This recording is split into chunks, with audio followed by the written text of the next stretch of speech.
video race of the day is Gulfstream Park's Race 5 in November the 21st, Sunday. And I'm going to probably include elements of the plot and notes in my analysis here. Let's start with the plot. You look at the plot, its contention, its sun, speed ratings, 25, kind of average. You see that the two horses that should be dominating a little bit on the front end are the number 2 and the number 7. So their plots are both up there in the upper left-hand corner. It looks like probably the 7 might have an edge early. He's more left and mid-race, but it looks like the 2 might have an advantage late. So interesting how they run this. Typically, the inside horse, probably the intention will be to go to the lead, and so maybe the 7 sits and presses. So it's going to be interesting to see the tactics there. The horses that look like they might be sitting pretty good trips would be the 4, 6, and 1 right off the pace. So we're going to evaluate those horses when we get into the notes and so forth. Okay, so basically we're going to take a look at the 2 horses in quadrant 1 and the 3 horses just off the pace in this race, the stalkers. Okay, so let's go to the grid. Let's start with the number 7. Okay, Caffeine Rush ran huge last time, a B plus. Really rushed up early, lacked room, then burst late, separated from the field. That was in the slop at 5.5 furlongs. Now, it's curious to see that after that race, they kind of laid him up he's been laid up for 70 days. So what's going on there, right? That'd be my first issue with him. Secondly, if you go back to the last time he ran a similar effort, which was last year, going 5 furlongs, he ran a B plus, and then he came back and he wasn't able to duplicate that 90 Optics Fig until his last race. So the concern there, right? So with the layoff, the past history of regression, it's not exact science, but to me those are negatives. The other negative is 6 furlongs because his best races were 5 and 5.5 furlongs. So and they're both on wet track. So keep that in mind too.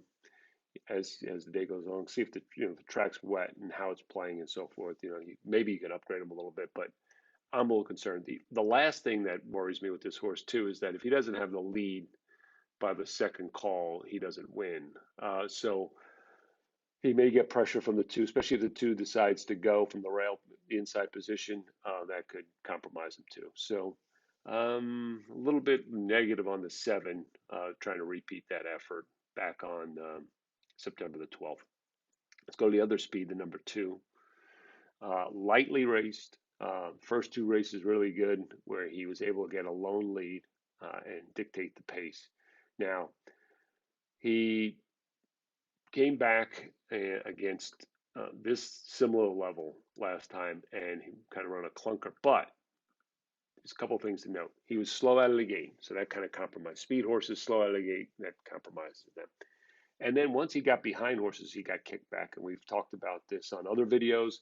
Kickback is stuff that really hampers the horse's ability to run his best race. So keep that in mind in that. And, again, his first 2 performances pretty good. So the idea here, he'll be gun to the lead, I would think, from the inside position. Try to take it to the 7 and see if he can hold off the horses that we're going to talk about next, which are the 4. So on the plot, and he's probably most likely the favorite.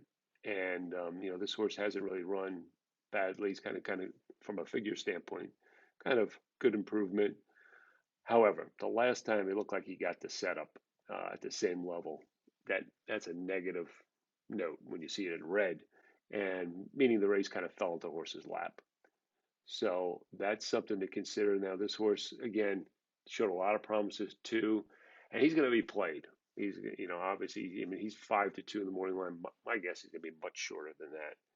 And the other thing I don't like about this was prior to, this race coming up is the last 2 races, the space. Like this horse really showed some promise as a 2-year-old, and then he went away.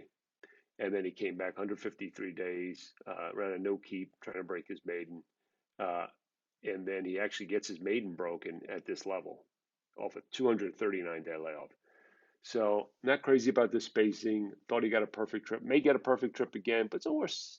I'm not saying he's soft, but a horse that I think there's others here that I kind of like a little bit better. So That's the 4 free. The other horse that should sit the good trip is the number 6. I guess it's Luan. And here's a horse again that showed some promise early on in his career, around 88, first time a B plus. It was against much cheaper, but he came back and won against winners, non-winners too. Kind of soft class level. Ran a good race at this level. Ran second. Didn't get the best of Optics Fig. We got a little issue on that. It looks like we got a triangle there, so some data might have been missing that day. So I'm not sure what the real number might be, but maybe it's a little bit higher. But the fact is he ran a second at this level, and then the win in non-3 level made a move and dueled. Um, and he kind of moved up a little bit after that. So he's not really done anything wrong. He might get the right trip if the 2 and the 7 really go at it, and he can sit right off of them and just maybe pick them up in the lane. So at his morning line of 6-1, I would say that's value for this horse. Okay, let's take a look at the number 1. That was the other horse that looked like he plotted well. Um, the only issue with him, I think, is the fact that he's starting a new form cycle. So don't know where he's really at in terms of his form cycle. Um, it's probably a good spot. Let's just take a look at his works. If you click that button here, you get the works. It seems like he's working 5 works in the last 4 works in the last 45 days. Nothing jumping out either way. Um, I guess you can consider this horse. I'm gonna wait and see him come back off this layoff and see how he performs before like jumping in there. So anyway, just to go back, I think when we look at this plot based on the notes, incorporating the notes into my analysis, I think the 2 is the best of the speeds, and the 6 looks like the horse that maybe the presser that might be a horse that could come and pick up the 2 late. So that's my analysis. Gulfstream Park, race 5 on Sunday, November 21st. If you want to learn more about us, go to OptixEQ.com. Thank you.